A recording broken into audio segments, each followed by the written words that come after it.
Hey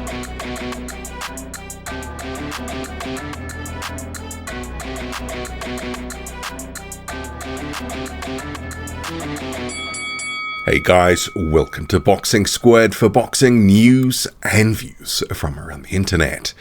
Two fights to cover off on this video that have been announced, one involving the two-fight pro Solomon Dacres, confirmed to be facing Kamil Sokolowski, and also you have Vladislav Sirenko, so he's going to be facing the older-than-dirt Alexander Ustinov, the 44-year-old.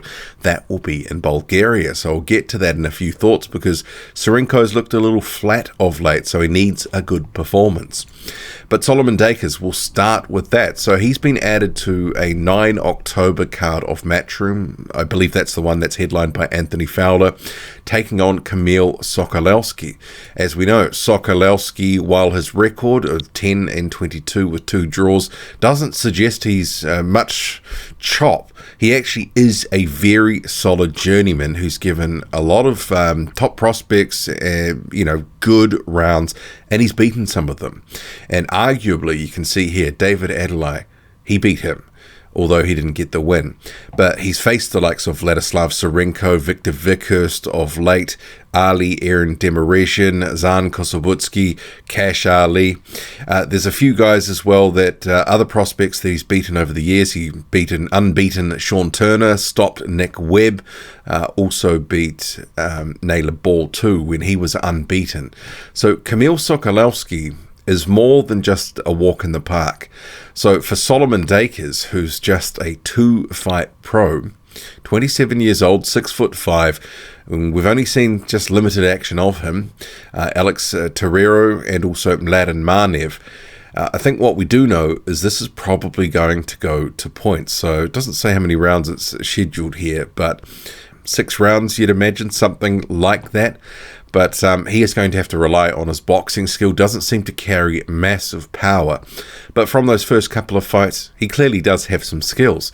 But so too does Sokolowski, who can, match it with you. And if you're, asleep at the wheel, he can outpoint you. He can actually, use his work rate, apply pressure, and be successful. So this is no easy touch, especially for a third fight for a pro who's obviously we haven't seen much of, still a little green in the pro ranks.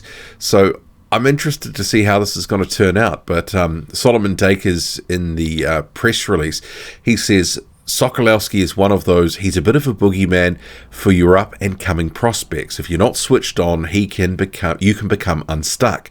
For me, I said, let's get him out of the way early. Don't build it up for anything that it isn't. He's a decent journeyman, but if I'm on my game, I should deal with him the same way. The heavyweight scene domestically is leading the charge in the world, so if you can get your foot in the door and make a good statement right here in Britain, you're up there with the world's best. That's where I want to be myself. I just take each fight as it comes, keep stepping up to those levels. Hopefully in the next 3 or 4 fights, I'll be knocking on the door of something at a good level. Couple of things, I guess, to pick up there. In the scheme of things, regarding Kamil Sokolowski, he is right. I mean, he's been used as a bit of a, gatekeeper level journeyman for prospects to, who we can see where they're at and whether they're ready for the next level. For example, Zan Kosobutsky, when he fought him in 2020, he was on cruise control and just easily outboxed Sokolowski and then sort of turned it on later in the fight. Whereas someone like Vladislav Sirenko didn't quite have it all his own way, but if you're good enough, you'll get the win. And if you put the work in, and Victor Vikhurst, that was a pretty routine win for him. But there is a sort of theme with a lot of these guys who've fought Sokolowski. They haven't stopped him. And I don't expect that Solomon Dacres will either. Some of these guys are much bigger punchers than Solomon Dacres, and they haven't stopped him. So this one's got points written all over it, although it could be one of these fights where he does get a few little tests there, something, doesn't have it all his own way, and often a lot of these guys aren't facing Sokolowski till, they've got 10 or 15 fights on their ledger. I mean, guys like Vladislav Sirenko, Zan Kosobutsky as well, they all had, more than 10 fights. David Adelaide, he faced him when he was 5-0 and didn't look good. Clearly wasn't ready for it. So Solomon Dacres clearly wanting to make a statement, and he says he wants to get him out of the way now, prove where he's at, and I guess we're going to see.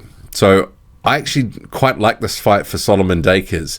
It is actually, at this stage of his career, more than just some sort of tune-up. It's a meaningful fight for him to get a level, I guess. So I like this one.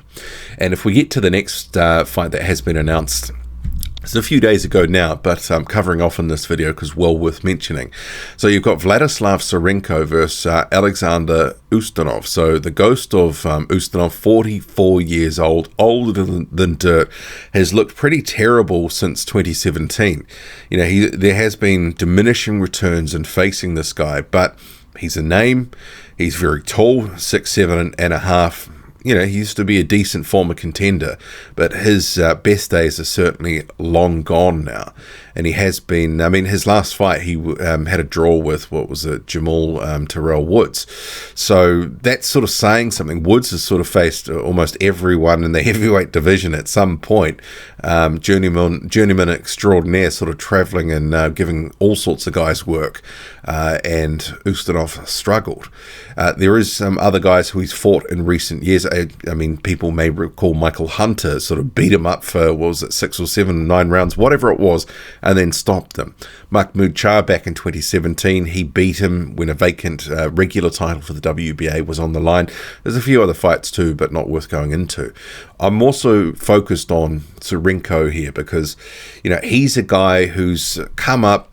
At certain points, he was looking very good. He's just sort of plateaued, seemingly, in the past year or two, and the performances haven't been stellar.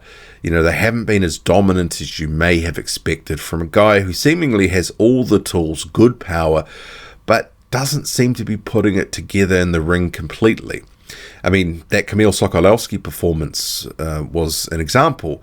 You know, he beat him and there was no controversy about the scorecards or anything like that, but he didn't exactly stamp his mark on that fight either. And there was 1 or 2 fights, he fought a journeyman and, he almost got dropped. He got absolutely clipped and didn't look very good in general through that fight, although did enough to win it.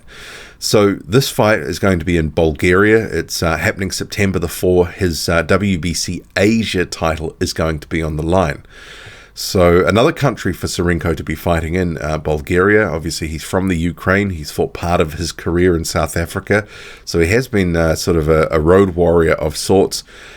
I'm not sure where this is all really taking him because he, like a number of other sort of Eastern European prospects that are sort of at a certain point between 12 and 16 and 0, you know, around there, they just feel like they've been treading water, unable to sort of really break through and get much more recognition broadly in the heavyweight division, or seemingly advance themselves into position where they're going to be fringe contenders and contending. So he needs to go in there and basically do a number on Alexander Ustinov, who really has been pretty poor in recent fights. He needs to dominate and even stop him. That would be very good for his cause. And it's one of those things we kind of expect him to beat this guy up at this point. He's going to get a few different things that maybe he's not quite used to in the opponents that he's faced so far. Ustinov, a very big guy, 6'7.5". But at this point, you know, he's a husk of a husk. So Sirenko needs to go in there, dominate, and show where he's at. And, you know, try to build a little bit of the buzz back that he's just, you know, let slip away in the past couple of years. You know, back in 2018, 2019, where he was coming up, he was looking really good. Sharp left hook. He was putting in some exciting performances that were catching hardcore boxing fans' attention. But it's all just sort of drifted off a little bit. So needs a good one here and on to the next one. What do you make of these two fights? Drop a comment, loud and often. Hit like, hit subscribe. Follow me on Twitter, boxing_squared. I'm out.